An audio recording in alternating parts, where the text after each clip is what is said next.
This is Rick the Batman, and we're looking at Iron Crown Enterprises, and we're revisiting my revisitation of MERP, the Middle Earth role-playing game. This is Riders of Rohan. It's more of a source book than a campaign module.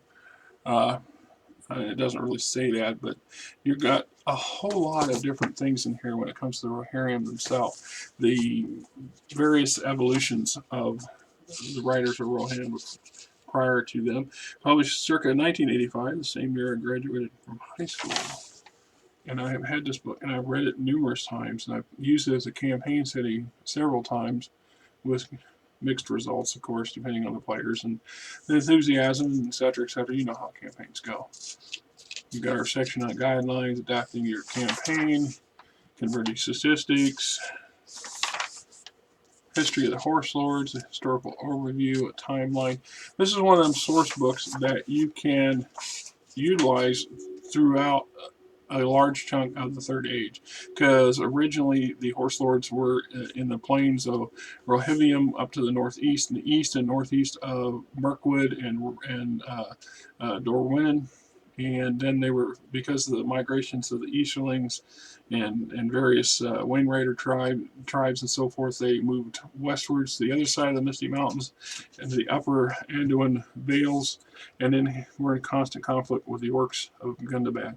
And then at some point they made their historic ride. Earl leads them to the south to save Gondor, and Gondor wards them with the area that becomes Rohan. So, and it's covered all in this in fairly decent detail. So we have the era of the Othid, the Rohirric Age, timeline, the Horse Lords, circa Third Age 1 through 1857, the six tribes, the Northmen Horse Lords of Rohirrim were the ancestors of the Yethod and the Riders of Rohan. They were the first in the line of the Western Horsefolk. It goes into the lands of the northwestern Rohirrim, the realm of Greenwood the Great, also known as Mirkwood, the highlands within and north of this magnificent forest spawn dozens of streams, most notable being the Tardan and the Yemen. These two streams, blah, blah, blah. So it talks about the location, the ecology, the weather, flora and fauna. It talks about the Otham themselves, like all Northmen, fair folk, save for the fact that their lifespan was like that of ordinary men, were like unto the Dundane in stature. They were tall, well proportioned, and strong, clean limbs, seldom fat, even in old age. Corpulence is cruel to horses, although their hair and eyes were almost of any color, etc. The horse clans, that breaks down the six key groups, their economy and kinship, social society and social orders, settlements and home life, worship and celebrations, their values, warfare, politics and power, tribal politics, intertribal politics, friends and enemies. So here, unlike the Dorwyn and the Wayne Easterling tribes were never friends of the Northmen from the Highland Vales home to the hills, mountains west of the inland sea. They warred with Ethan for over 1,000 years. It was they who eventually drove the horse lords out of Rovinian.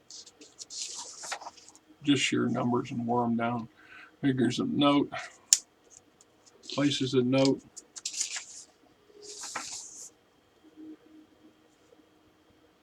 Bahar Mahaling was relatively fortified horse lord village, the mid-Third Age. Wayne Village, Rohirrim Adventures. And we move into the Athad, or the Third Age, 1857 to 2510. Bleak years marked a time of the Wayne Rider Kingdom in Rovini, led by blah blah. Usually subjugated those Northmen who remained in the towns on the forest, ruling with a reign of terror. Streams ran red with Northmen blood, and the winds grew cold. Deep reaching chill that stole many lives of the enslaved children. A great number of the Northmen sought refuge in the hills of the far north or in the vales of the deep Mirkwood, setting the vales of Anduin, the river, the upper Anduin Valley. Ventures with the Utham. Then we got this section 5, the Rohirrim, Third Age 25, 10 onward. In the 8 years of the untamed Third Age, men both good and evil fought to claim kingdoms, among them Earl, the lord of Ithad, who came from the Third Age 2510, when he answered to call at Gondor and led his people south to slay the Balcloroth hordes. At Grateful Suron, Stewart of Gondor, granted victorious Ithadala, Cardalorn, the desolate and dangerous province of northern Gondor. The others saw fearful empty lands. The Earl saw a home that was like his ancestors. Yes, Frankie, the shelter cat. Earl's Ride, the Battle of Hareth Selbrant, the Oath of Earl and the Gift of Rohan, settling Rohan, the lands, the lowlands, the White Mountains, the waters, Rohan's weather, Rohan's ecology, flora, fauna, the writers of Rohan, the people, their economy, their society, politics and power, Rohirric military organization, friends and enemies, Easterlings, Dúdain, half-orcs, figures and nope, Helm Hammerhand, Reka, Theoden, Grim Wormtongue. Hard to remember, but Grim Wormtongue came from Rohan. But he was a native son, turned bad. Edoras, the King's Barrows. You gonna jump up here and I'm gonna put you on the floor? Yes? Frankie, the shelter cat right there. Yes, sure. Yeah.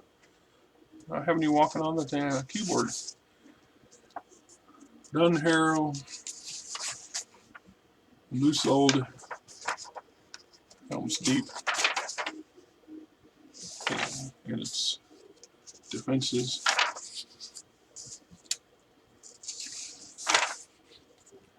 Juggler's Close, Crystal Caverns, Leaping Comb, Signal Tower Beacon,